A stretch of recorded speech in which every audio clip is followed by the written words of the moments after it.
আসসালামু আলাইকুম। তো আজকে একটা পেজ দেখাবো, সেই পেজটা ডিজেবল হয়ে গেছে, পার্মানেন্টলি ডিজেবল। যদি দেখাই আপনাদেরকে, দেখেন এই যে পার্মানেন্টলি ডিজেবল হয়ে গেছে। এই পার্মানেন্টলি ডিজেবল কেন হয়েছে এটা কিন্তু আপনাদের অ্যাকাউন্টে হতে পারে এবং আপনাদের ওই প্রবলেমটা কিন্তু আসতে পারে, ঠিক আছে? তো এই প্রবলেমটা আসলে কিভাবে সমাধান করবেন, কিভাবে কি করবেন, এবং পার্মানেন্টলি যে ডিজেবলটা হলো এটা কোন কারণে হলো, কি কারণে হলো, আজকে আপনাদেরকে জানার চেষ্টা করবো। কারণ আপনার অ্যাকাউন্টেও পার্মানেন্টলি ডিজেবল হয়ে যেতে পারে যদি আপনি ফেসবুকে সঠিক গাইডলাইন মেনে কাজ না করেন। তো ভাই আমার আসছে, কোথা থেকে আসছেন ভাই? আমি হেতমখালি লিচু বাগান থেকে আসছি। হেতমকা লিচু বাগান থেকে আসছেন। আপনার অ্যাকাউন্টটা পার্মানেন্টলি ডিজেবল হয়ে গেছে, এই তো? আব্দুল বারিক। তো বারিক ভাই আমার ফটোগ্রাফার।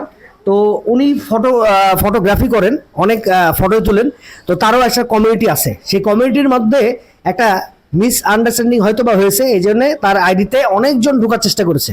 এই ঢোকার চেষ্টা করার জন্যই কিন্তু তার আইডিটা ফেসবুক মনে করেছে এটা বোধহয় হ্যাকার এবং কোনো মানে আদার্স ডিভাইস থেকে তার আইডিটা লগ ইন করা হচ্ছে, এই জন্য তার অ্যাকাউন্টটা পার্মানেন্টলি ডিজেবল করে দেওয়া হচ্ছে। তারপরেও আমরা চেষ্টা করব এই অ্যাকাউন্টটা ফিরিয়ে আনার জন্য। ভাই, পার্মানেন্টলি ডিজেবল যে হয়েছে তার আগে আপনার কি কি আসছে একটু আমাদেরকে দর্শককে বলেন। প্রথমে হচ্ছে আনইউজুয়াল লগ ইন দেখাইছিল, তো আমি ওইটা পাসওয়ার্ড চেঞ্জ করে সব কিছু চেঞ্জ করে ফেলেছিলাম। পরে হচ্ছে লগ ইন করছি, লগ ইন করার পর আমি একটা স্ট্যাটাস দিয়েছিলাম যে আমার এটা হ্যাক হয়ে গেছিল, কে বা কারা করছে, তাদের সাথে কোনো শত্রুতা আছে কিনা আমার। আচ্ছা। দেন রাত্রে ঠিক ছিল আইডি, সকালবেলায় উঠে আবার লগ ইন করি, তো আমাকে লগ ইন থেকে বের করে দেয় ফেসবুক থেকে। দেন আবার আমি পাসওয়ার্ডটা চেঞ্জ করে সকালবেলায় গুড মর্নিং একটা পোস্ট করি ফটো দিয়ে। তার 15 মিনিট পর আমাকে হচ্ছে 180 দিনের জন্য সাসপেন্ড করে দেয় আইডি। তখন আমি আবার হচ্ছে অ্যাপ্লাই করি, তো আমাকে হচ্ছে আমার একটা সেলফি চাই, তারপরে হচ্ছে আমার ভোটার আইডি কার্ডের চাই, ফটোকপি চাই। তো আমি এটা দিয়ে আপিল করি। দেন 1 ঘন্টার ভিতর আমাকে ফেসবুক থেকে মেসেজ দেয় যে হচ্ছে your account is permanently disable. মানে এটার পরে এসএমএসটা দিয়েছে। আচ্ছা, তো এই যে ভাই আসলে আগেবার পাসওয়ার্ড চেঞ্জ করেছেন বোধহয়? জি, 2বার পাসওয়ার্ড চেঞ্জ করছি। 2বার পাসওয়ার্ড চেঞ্জ করেছেন। এই 2বার পাসওয়ার্ড চেঞ্জ করার ক্ষেত্রে কিন্তু ফেসবুক মনে করেছে যে হয়তো বা হ্যাকারই পাসওয়ার্ড চেঞ্জ করছে বারবার এবং পেজটা নিয়ে নেওয়ার চেষ্টা করছে। তো এই জিনিসগুলো আসলে আপনারা অনেকেই করেন, এই জিনিসগুলো করা যাবে না ভাই। এই জিনিসগুলো সবসময় সেন্সিটিভ জিনিস। ফেসবুকে যদি কাজ করতে চান অন্য আদার্স ডিভাইসে বারবার লগ ইন করবেন না, বারবার পাসওয়ার্ড চেঞ্জ করবেন না। এই জিনিসগুলো করলে কিন্তু আপনার আইডি 100% পার্মানেন্টলি ডিজেবল হয়ে যাবে। যদি আমি একটু দেখাই আপনাদেরকে, একটু খুলেন তো ভাই, আমি একটু খুলে দেখাই, দেখলে বুঝতে পারবেন। দেখেন এখানে, দেখেন আর একটু কথা বলেছে যে এখানে you can not request another review, ঠিক আছে? মানে রিভিউ করার কোনো অপশানই ফেসবুক এখানে দিচ্ছে না। তার মানে তার পেজটা একেবারে পার্মানেন্টলি ভাবে ডিজেবল হয়ে গেছে।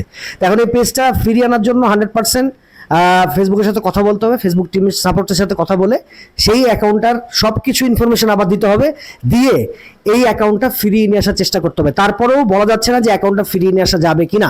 ফেসবুকের সাথে না কথা বললে কিন্তু অবশ্যই বোঝা যাবে না। তো এই জিনিসগুলো আপনারা অনেকেই করতেছেন, এই জিনিসগুলো করা বন্ধ করেন ভাই। বা আদার্স ডিভাইসে লগ ইন করবেন যখন, তখন আর একটা ডিভাইস থেকে ওই লগ আউটটা করে দিয়ে তারপরে আপনি লগ ইন করবেন অন্য একটা ডিভাইসে। বা যদি কাউকে আইডি পাসওয়ার্ড দিয়ে থাকেন, আপনার ডিভাইস থেকে ওই অ্যাকাউন্টটা লগ আউট করে দিবেন, তারপরে আপনি আইডি পাসওয়ার্ড দিয়ে আদার্স ডিভাইসে লগ ইন করবেন। নাহলে কিন্তু আপনার এই প্রবলেমটা চলে আসবে। বারবার পাসওয়ার্ড যদি চেঞ্জ করেন তাহলে ফেসবুক কিন্তু নতুন আপডেট নিয়ে আসছে। এখন 40,000-এর উপরে অ্যাকাউন্টগুলো ডিজেবল বা সাসপেন্ড করে দিচ্ছে ফেসবুক। এটা নতুন কিন্তু আপডেট ফেসবুকে, ঠিক আছে?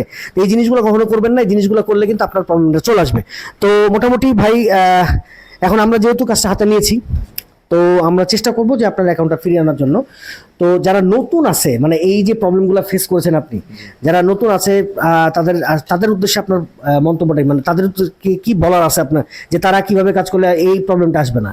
আচ্ছা, তারা যদি হচ্ছে মানে কোথাও লগ ইন করে থাকে তাহলে সে এখান থেকে আগে লগ আউট করতে হবে, তারপরে অন্য ফোনে আবার লগ ইন করতে হবে। আদার্স অন্য কাউকে পাসওয়ার্ড দেওয়া যাবে না। প্লাস হচ্ছে ফেসবুকে হচ্ছে মানে ট্রেডমূলক কোনো পোস্ট করা যাবে না। মানে আমি যে পোস্টটা করেছিলাম হয়তো ওটার জন্য আবার এই রিভিউটা আসছে। জি। আচ্ছা, আপনার কি ফেসবুকের অন্য কারোর সাথে ক্ল্যাশ ছিল বা? আমার আইডিটা বেশ কয়েকবার হ্যাক হয়েছিল। এর আগে একটা হ্যাকার হ্যাক করে ওর জিমেল বসাইছিল। পরে আমি হচ্ছে এটা জয়পুরহাটের এক ছোট ভাইকে দিয়ে নিয়ে আসছিলাম। তার মানে আপনার আইডি মধ্যে অনেক জাকামদানি গেছে। ওরা বুস্ট করছিল, একটা ছবি আপলোড করে বুস্ট করছিল। দেন আমি আবার এটা ব্যাক আনছিলাম, আবার এইবার আবার নতুন করে আবার হ্যাক হয়েছে। তো যাই হোক, এরকম কাজ কখনো করবেন না। তো আজকে ভিডিওটা এখানে ছিল। আর যারা যারা আমাদের অফিসে আসতে চান অবশ্যই আলুপট্টির মোড়ে রাজশাহী সদর একবারে জাহিদ ডাক্তারের চেম্বার, ওনার বিল্ডিংয়ের 5 তলায় কিন্তু চলে আসবেন। আর মোটামুটি আমরা সব কাজই করে থাকছি। তো যাই হোক, আপনার ফেসবুকে যদি কোনো সমস্যা হয়, ফেসবুক ইউটিউব যদি কোনো সমস্যা ফেস করে থাকেন, তাহলে 100% আমাদের অফিসে আপনি চলে আসতে পারেন। তো আজকে এখানে ভিডিওটা শেষ করছি। তো ভাইয়ের জন্য শুভকামনা থাকলো যেন আইডিটা ফিরিয়ে নিয়ে আসতে পারি, আর দোয়া করবেন ভাইয়ের জন্য যে আইডিটা যেন ফিরিয়ে নিয়ে আসতে পারি। তার যখন ফিরিয়ে আসবো তার সেটা নিয়ে একটা অবশ্যই ভিডিও দেওয়ার চেষ্টা করবো। ধন্যবাদ সবাইকে, আল্লাহ হাফেজ।